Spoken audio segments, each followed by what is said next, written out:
Okay, so we're done with acceleration vector, we're done with velocity vector, and we're also done with the position vector.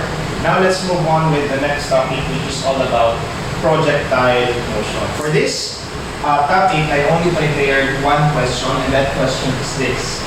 A cannon is fired with muzzle velocity of 150 meters per second at an angle of elevation equal to 45 degrees. And then the gravity is of course equal to negative 9.8 meters per second squared. That's the problem.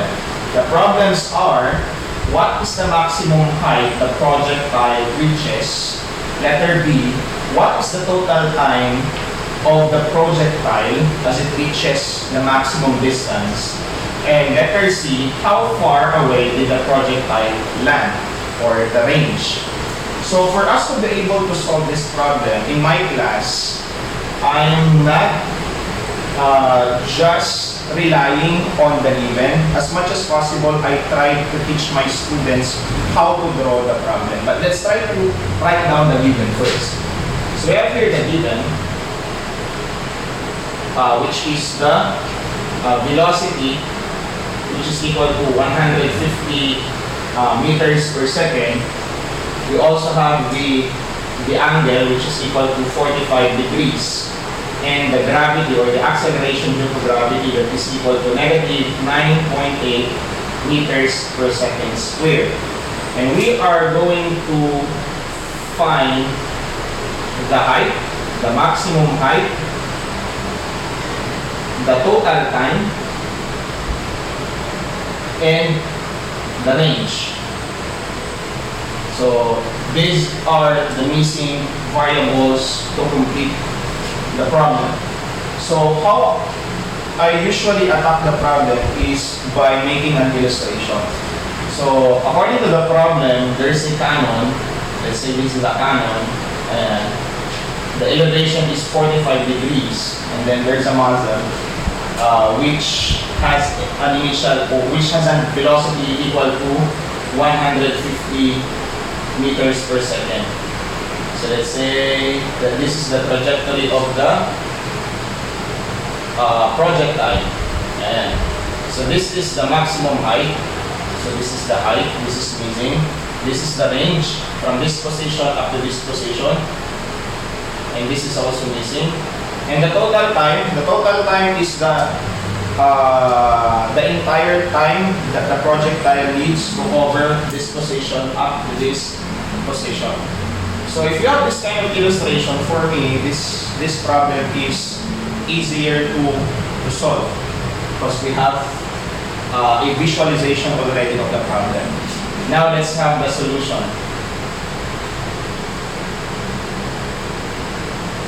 So we have here the given. We have the velocity, we have the angle, and we have the acceleration due to gravity. To compute for the maximum height, there are formulas that we could use. However, we need to identify first the components of our velocity along x and along y. Kasi it's not enough for you to make use of this velocity. You need to look for your this of x and this of y. So how are we going to solve it? So this of x is equal to v cosine the angle, and this of y is v sine the angle.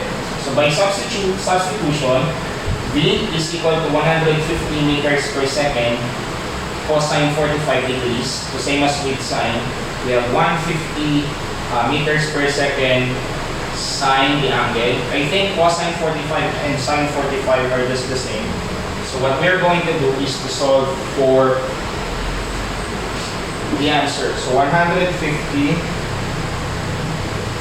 cosine 45 will give us 106.07. So this is equal to 106.07 meters per second. Since the value of cosine 45 and sine 45 are the same, so I'm pretty sure that v sub y is also equal to 106.7 meters per second. So we have now our v sub x and v sub y. Okay? Now let's move on. So maximum height, this one. So how are we going to solve for the maximum height? So let's go back with the different formulas we have, and then from those formula, we are going to choose what will be the most suitable formula to solve the problem. Can we make use of d is equal to VIT plus 1/2 AT squared? What do you think? Definitely no, because we don't have the time. So we will not be able to make use of this formula. So there's another formula there that we could use to solve for the problem. What formula is that? That formula is the VF squared is equal to VI squared plus 2AGD. Okay? So let's try to put y components here since height is along the y components. Ayan. So what is our final velocity here? So if this is our initial velocity, what is our final velocity? Anyone? Siyempre walang sasagot kasi video lang to. So we all know that the velocity at the maximum height is equal to 0. So meaning to say, our final velocity along y is 0. Is equal to 106.07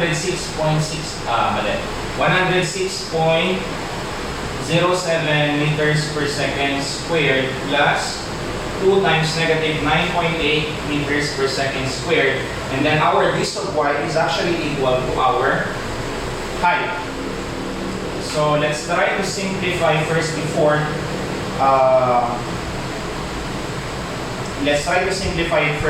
before transferring one equation to the other side. So what is 106.07 squared? Siyempre walang sasagot nyo kung hindi. Ako lang. 7 squared. So this is 11,250.84 meters square second square. And then we have positive 2 times negative 9.8, so that will give us negative 19.6 meters per second squared h. And then let's try to transpose negative 19.6 to the other side to make it positive. So we have 19.6 meters per second squared h is equal to 11,250.84 meters squared second squared. Since we're only looking for h, all we need to do is to divide both sides by 19.6 meters per second squared. So this will be cancelled out. So this is h. And then 11,250.84 divided by 19.6 will give us 574.02 meters. So this is now our height. So this is equal to 574.02 meters. Okay, so now let's move on with letter B, which is the total time. Magic, nawala na, di ba? Okay. So, how are we going to solve for the total time? Ayan, so gaano daw katagal bumiyahe yung muzzle from this position up to this position. So again, just like what we did earlier, we are going to look for that formula that will help us to solve the problem to get for the time. Okay, so let's go back again and analyze what formula we could use to solve for the time. So that formula, after a brief discussion with myself, I came up that I will be using this formula again. Or I will be using this formula. We have VFY is equal to VIY plus GT. Since time is the one that is missing. We all know earlier that the velocity at the maximum height is 0. And we all know that our VIY is equal to 106.07, if I'm not mistaken. I actually deleted the value. I hope I'm right. Meters per second plus negative 9.8 meters per second squared, and then the time. So positive times negative will give us negative. So para mawala na yung negative sign, you just need to transpose negative 9.8 meters per second squared t on the other side. So we have 9.8 meters per second squared is equal to 106.07 meters per second. Yung t, nawala. Ayan. And then divide both sides by 9.8 meters per second squared. 9.8 meters per second squared. So cancel. So the time will be what? So 106.07 divided by 9.8 is equal to 10.82 seconds. Is this the total time? Definitely not. This is just your T up. Okay, this is the time from this position up to this position. So T is equal to 10.82 seconds. So what's the total time? The total time is the sum of T up plus T down. And we all know that T up is just equal with T down. So for whatever the value of T up, then that's the value of T down as well. So we are just going to add 10.82 seconds plus 10.82 seconds. So this will give us what? Gamit ang calculator para sigurado. 10.82 plus 10.82 is 21.64 seconds. So this is now your total time.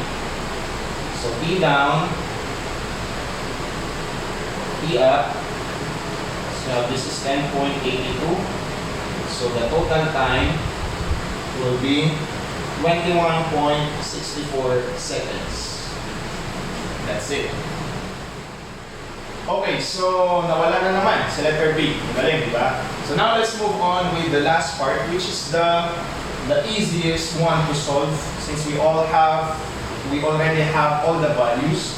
And the formula for range is equal to R is equal to B times time. So since range is horizontal, that means to say it is under the x component, we will be using VIX instead of the y component. So range is missing, and our initial velocity along x is actually the same as with initial velocity along y, since the angle is 45 degrees. So we have 106.07 meters per second, and then the time will be what? The total time. We will not be using 10.82 because if this is the one that we'll be using, we will be computing this portion only. Ang gusto natin ay yung hanggang sa pinaka-dulo. So we'll be using this one. So you have 21.64 seconds. So seconds ay makakancel na yan. So our range will be 106.07 multiplied to 21.64. This will give us 2,295.35 meters. So this is now our range. Ito, 2,295.35 meters. So again, our maximum height is 574.02 meters. Our total time is 21.64 seconds. Our range is 2,295.35 meters. So that's it. That's how you solve projectile motion.